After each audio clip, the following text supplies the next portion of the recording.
भारत के स्वप्न को संकल्प में बदला है माननीय प्रधानमंत्री श्री नरेंद्र मोदी जी ने।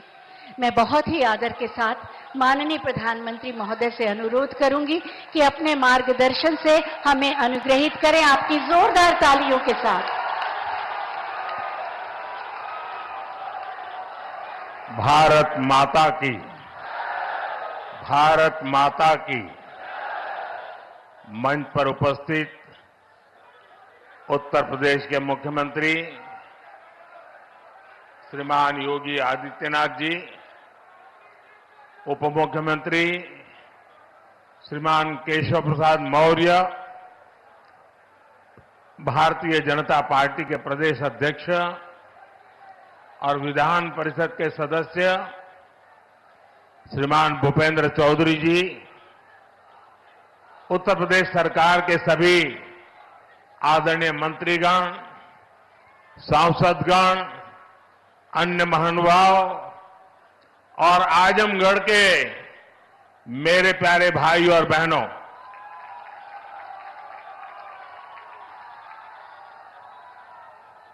आज आजमगढ़ का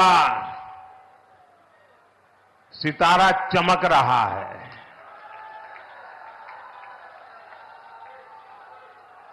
एक जमाना था जब दिल्ली से कोई कार्यक्रम हो और देश के अन्य राज्य उसके साथ जुड़ते थे। आज आजमगढ़ में कार्यक्रम हो रहा है और देश के अलग अलग कोने से हजारों लोग हमारे साथ जुड़े हुए हैं। जो हजारों लोग जुड़े हैं, मैं उन सबका भी स्वागत करता हूं, अभिनंदन करता हूं। साथियों,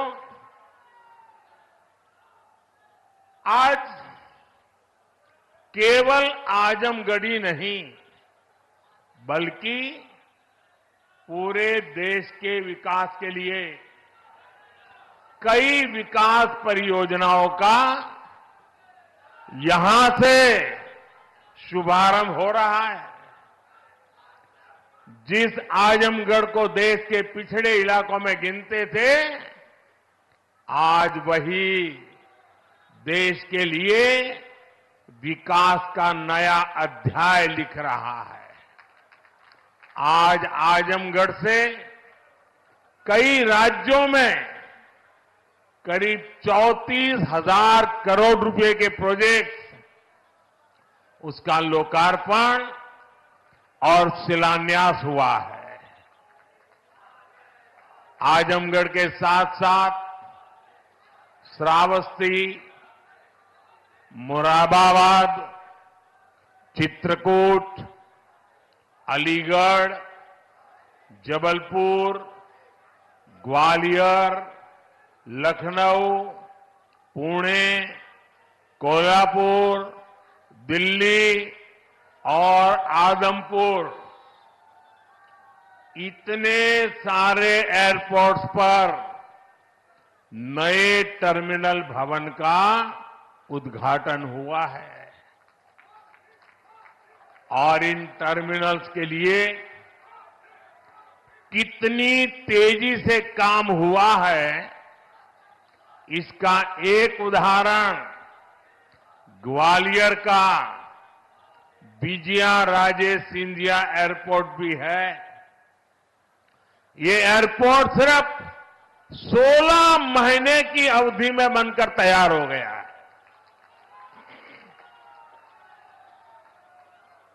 आज कडप्पा, बेलगावी और हुबली, ये 3 हवाई अड्डों पर नए टर्मिनल भवनों का शिलान्यास भी किया गया है।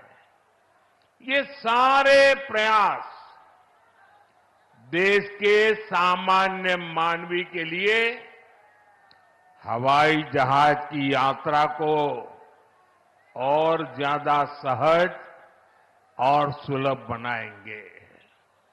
लेकिन साथियों, आप देखिए, पिछले कई दिनों से मेरे समय की मर्यादा के कारण मैं एक ही स्थान पर से देश के अनेकों प्रोजेक्ट का लोकार्पण कर रहा हूं। और जब लोग सुनते हैं कि देश में एक साथ इतने एयरपोर्ट, एक साथ इतने रेलवे स्टेशन, एक साथ इतने हवाई अड्डे, एक साथ इतने आईआईएम, एक साथ इतने एम्स, लोग अचरज हो जा रहे हैं। और कभी कभी पुरानी जो सोच रहती थी ना, तो इसको भी उसी चौखट में बिठाते हैं और क्या कहते हैं, अरे भाई ये तो सब चुनाव का मौसम है ना। अरे मेहरबान, चुनाव के मौसम में पहले क्या हुआ करता था? पहले की सरकारों में बैठे हुए लोग जनता की आंख में धूल झोंकने के लिए घोषणाएं कर देते थे। कभी कभी तो इनकी हिम्मत इतनी होती थी कि पार्लियामेंट में भी रेलवे की नई नई योजनाएं घोषित कर देते थे, बाद में कोई पूछने वाला नहीं। और जब मैं एनालिसिस करता तो 35 साल पहले घोषणा हुई। कभी चुनाव के पहले पत्थर गाड़ देते थे आकर के, फिर खो जाते थे, पत्थर भी खो जाते थे, नेता भी खो जाते थे। यानी सिर्फ घोषणाएं होना। और मुझे याद है जब 2019 के वर्ष में मैं कोई भी योजना घोषित करता था या शिलान्यास करता था, तो पहला हेडलाइन यही बनता था कि देखो भाई ये तो चुनाव है इसलिए हो रहा है। आज देश देख रहा है मोदी दूसरी मिट्टी का इंसान है।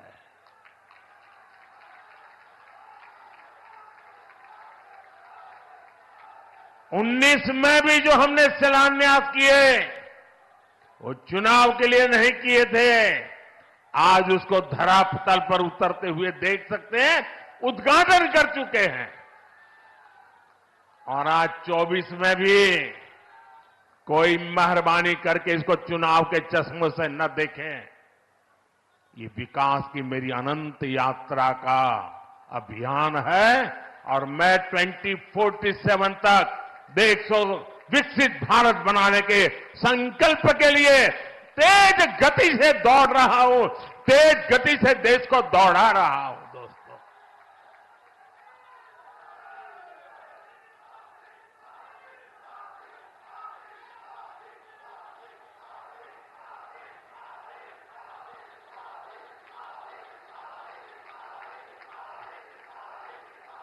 आजमगढ़ का इतना प्यार, इतना स्नेह देश भर के लोग आज जुड़े हुए देख रहे हैं। आपका ये उत्साह देख रहे हैं और मैं देख रहा हूं पीछे जितने लोग अंदर पंडाल में हैं उससे ज्यादा धूप में तप रहे हैं। भैया ये प्यार अद्भुत है।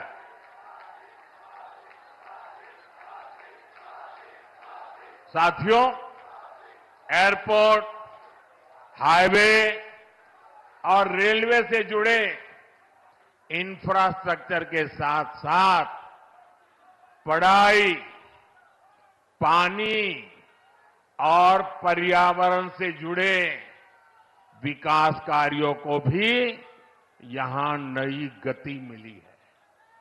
इन विकास परियोजनाओं के लिए मैं उत्तर प्रदेश और देश के सभी राज्यों की जनता को बधाई देता हूं। मैं विशेष रूप से आजमगढ़ के लोगों का आभार व्यक्त करता हूं। वो इतनी बड़ी संख्या में हमें आशीर्वाद देने आए हैं।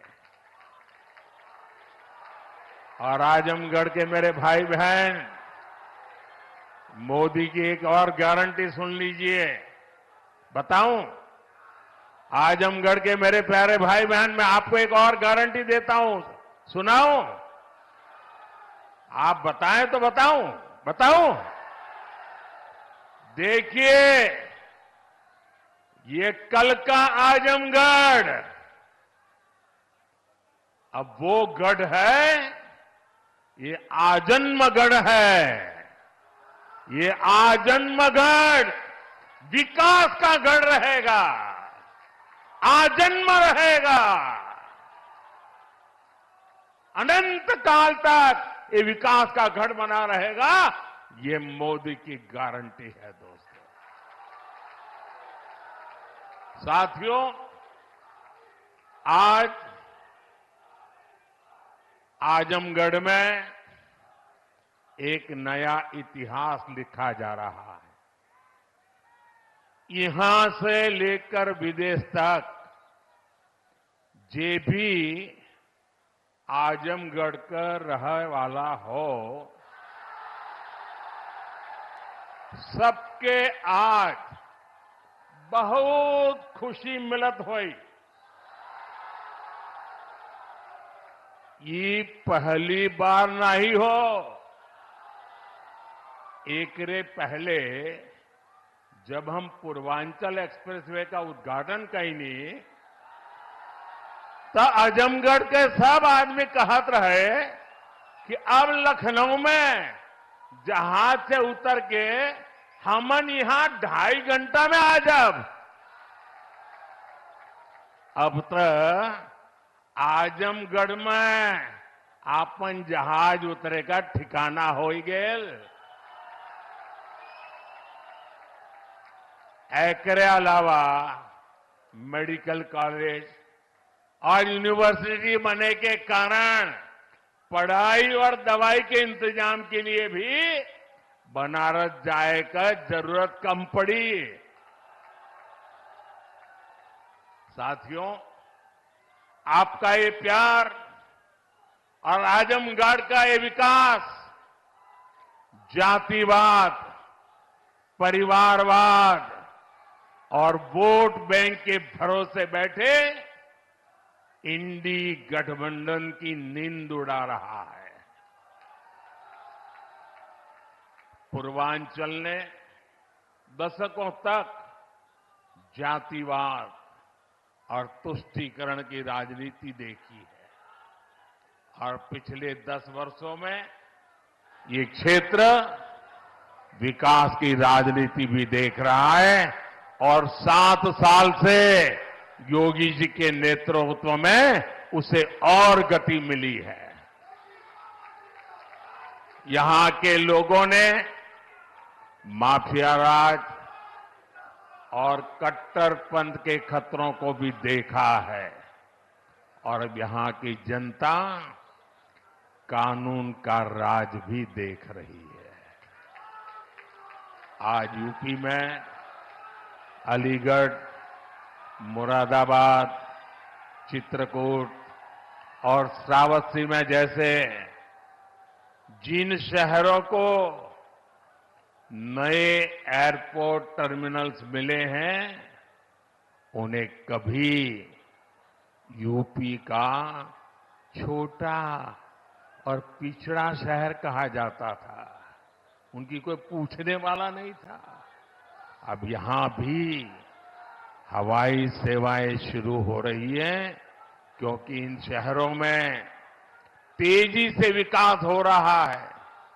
यहां औद्योगिक गतिविधियों का विस्तार हो रहा है। जिस तरह हमारी सरकार जन कल्याण की योजनाओं को मेट्रो शहरों से आगे बढ़ाकर छोटे शहरों और गांव देहात तक ले गई, वैसे ही आधुनिक इंफ्रास्ट्रक्चर के काम को भी हम छोटे छोटे शहरों तक ले जा रहे हैं। छोटे शहर भी अच्छे एयरपोर्ट, अच्छे हाईवे के उतने ही हकदार हैं जितने ही बड़े मेट्रो शहर है। और भारत में जो तेजी से अर्बनाइजेशन हो रहा है, उसका जो प्लानिंग 30 साल पहले होना चाहिए था, वो नहीं हुआ। हम उसी को ध्यान में रखते हुए आज टियर 2, टियर 3 सिटी उनकी ताकत बढ़ा रहे हैं ताकि अर्बनाइजेशन रुके नहीं और अर्बनाइजेशन एक अवसर बन जाए, उस दिशा में हम काम कर रहे हैं। सबका साथ, सबका विकास का यही विजन डबल इंजन की सरकार का मूल मंत्र है।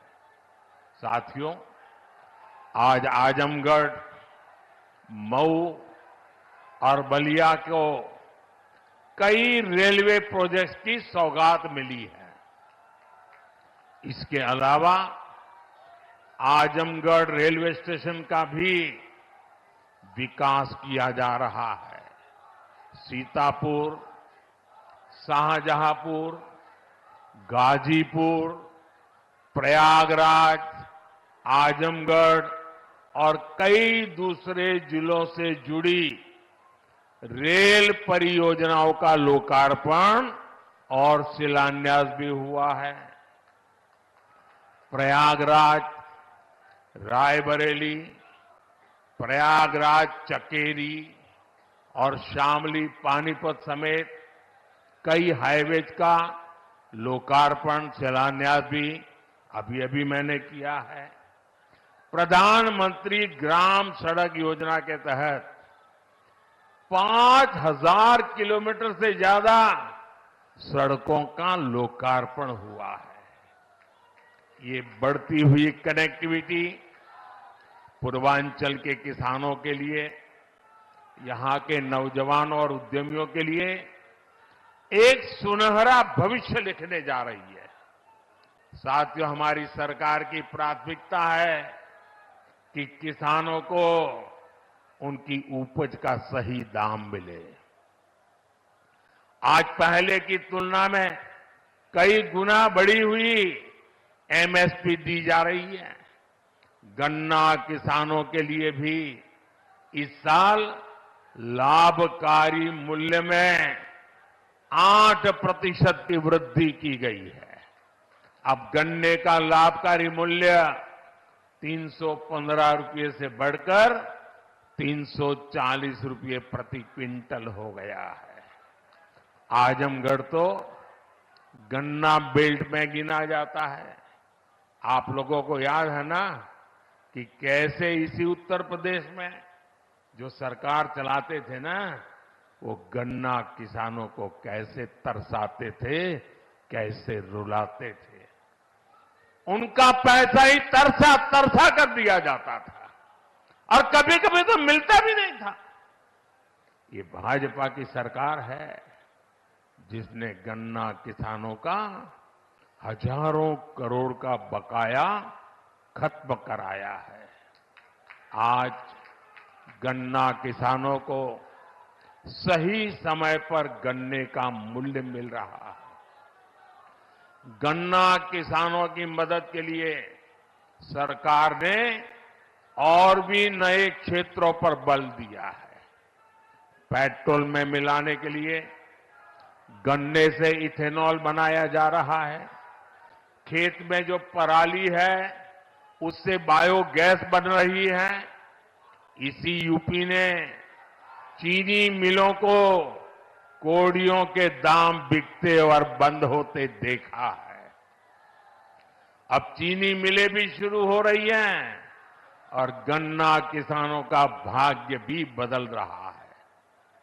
केंद्र सरकार जो पीएम किसान सम्मान निधि दे रही है, उसका लाभ भी यहां के किसानों को मिला है। अकेले आजमगढ़ के ही करीब 8 लाख किसानों को पीएम किसान सम्मान निधि के 2000 करोड़ रुपए मिले हैं। साथियों, इतने बड़े स्तर पर विकास की इतनी तेज रफ्तार तभी मुमकिन होती है जब सरकार सही नियत और ईमानदारी से काम करती है। भ्रष्टाचार में डूबी परिवारवादी सरकारों में इतने बड़े पैमाने पर विकास कार्य असंभव था। पिछली सरकारों में आजमगढ़ और पूर्वांचल ने पिछड़ेपन की तकलीफ ही नहीं उठाई, बल्कि उस दौर में यहां की छवि खराब करने में भी कोई कमी नहीं छोड़ी गई। और योगी जी ने अभी बहुत बढ़िया वर्णन किया है, इसे मैं रिपीट नहीं कर रहा हूं। जिस तरह पहले की सरकारों में यहां आतंक को, बाहुबल को संरक्षण दिया गया, वो पूरे देश ने देखा है। इस परिस्थिति को बदलने के लिए यहां के युवाओं को नए अवसर देने के लिए भी डबल इंजन सरकार लगातार काम कर रही है। हमारी सरकार में यहां युवाओं के लिए महाराजा सुहेलदेव राज्य विश्वविद्यालय की नींव रखी गई, उसका शुभारंभ भी किया गया। आजमगढ़ मंडल के हमारे युवाओं को लंबे समय से शिक्षा से लिए बनारस, गोरखपुर या प्रयागराज जाना पड़ता था। बच्चों को दूसरे शहर पढ़ने के लिए भेजने पर मां बाप पर जो आर्थिक बोझ पड़ता है, वो भी मैं समझता हूं। अब आजमगढ़ का ये विश्वविद्यालय हमारे युवाओं के लिए उच्च शिक्षा के रास्ते को आसान करेगा। आजमगढ़, महू, गाजीपुर और इसके आसपास के कई जिलों के बच्चे इस यूनिवर्सिटी से शिक्षा ग्रहण करने आ सकेंगे। आप लोग बताइए, ई यूनिवर्सिटी बन जाए से आजमगढ़, मऊ वालन के फायदा होई के ना? होई के ना? साथियों, उत्तर प्रदेश देश की राजनीति भी तय करता है और उत्तर प्रदेश देश का विकास भी दिशा तय कर रहा है। यूपी में जब से डबल इंजन सरकार आई है, यूपी की तस्वीर और तकदीर दोनों बदले हैं। आज उत्तर प्रदेश केंद्रीय योजनाओं को लागू करने में सबसे अच्छा प्रदर्शन करने वाला राज्यों में है। इसलिए मैं नहीं कह रहा हूं कि मैं उत्तर प्रदेश का सांसद हूं।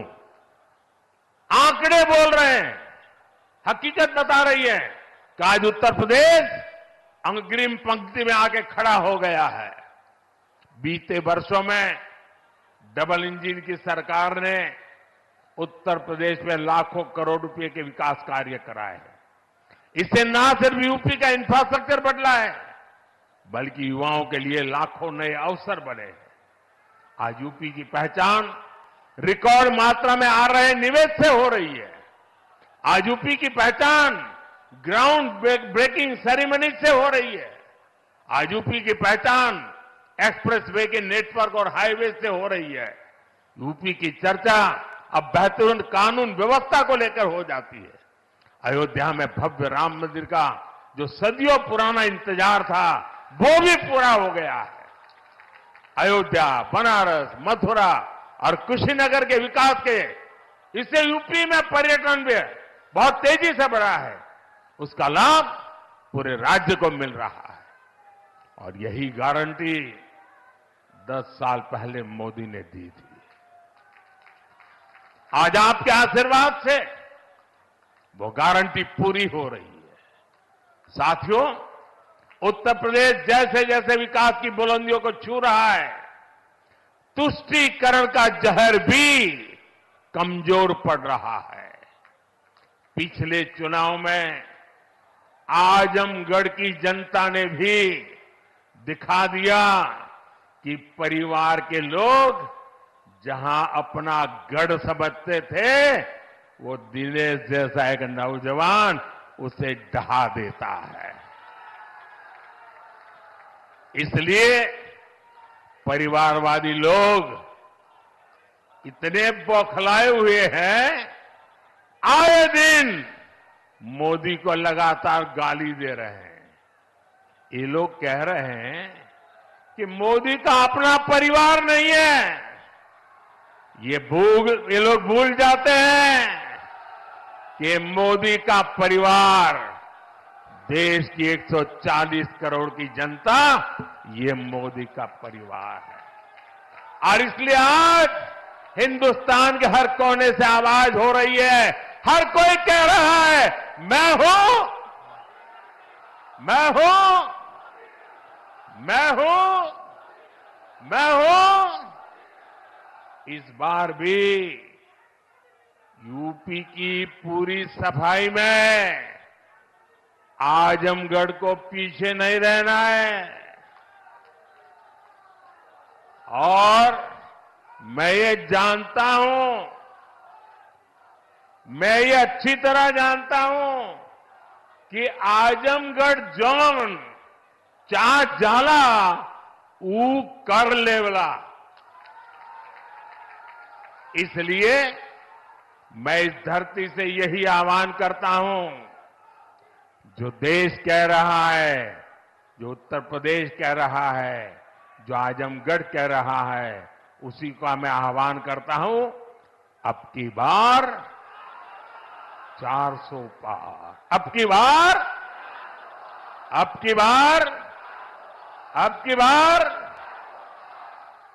की बार आज के विकास कार्यों के लिए सभी क्षेत्रों के लोगों को मेरी ढेर सारी शुभकामनाएं हैं। इतने सारे विकास कार्य आजमगढ़ के इतिहास की पहली घटना है। ये विकास का उत्सव है। मैं आप लोगों से एक आग्रह करता हूं, मेरी बात मानोगे? सब लोग जरा पूरे आवाज से बताइए तो मैं बताऊं। मेरी बात मानोगे? करोगे? अच्छा, ऐसा करते हैं, पहले अपना मोबाइल फोन बाहर निकालिए। मोबाइल फोन बाहर निकाल करके उसकी फ्लैश लाइट चालू कीजिए। सबके सब अपने मोबाइल की फ्लैश लाइट चालू करें। इधर मंच वाले भी करें अगर मोबाइल फोन रखते हैं तो।